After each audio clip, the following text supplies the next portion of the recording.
বন্ধুরা, আজ আমরা বানাবো আলু দিয়ে রুই মাছের পাতলা ঝোল, হালকা পাতলা ঝোল। কোথাও বেড়াতে গেলে যে আমরা রাস্তার ধারে কোথাও বা কোনো রেস্টুরেন্টে যে খেয়ে থাকি, হোটেলগুলোতে, রাস্তার ধারে সচরাচর হোটেলগুলোতে, সেই রকম পাতলা ঝোল রুই মাছ দিয়ে।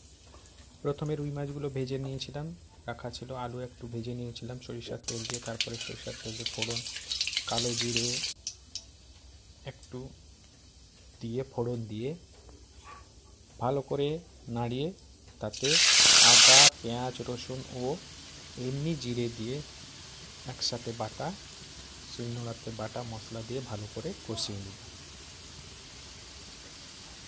এবার একে একে হলুদ গুঁড়ো, লঙ্কার গুঁড়ো মিশিয়ে তাতে সামান্য লবণ দিয়ে ভালো করে মশলাটা ফুটিয়ে নিয়ে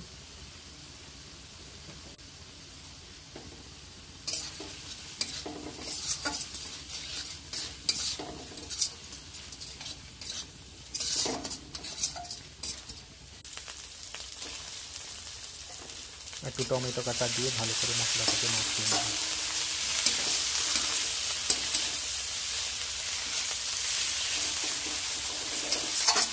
এবার এর সাথে সামান্য পরিমাণ জল মিশিয়ে আরও কিছুক্ষণ নাড়াচাড়া করে মশলাটাকে ভালো করে মাখিয়ে নেব।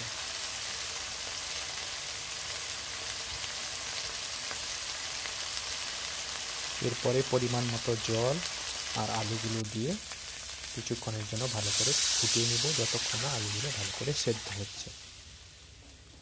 তারপরে ভাজা মাছগুলো দিয়ে নামিয়ে নিয়ে সামান্য একটু গরম মশলা দিলেই হয়ে গেল আলু দিয়ে রুই মাছ দিয়ে পাতলা ঝোল।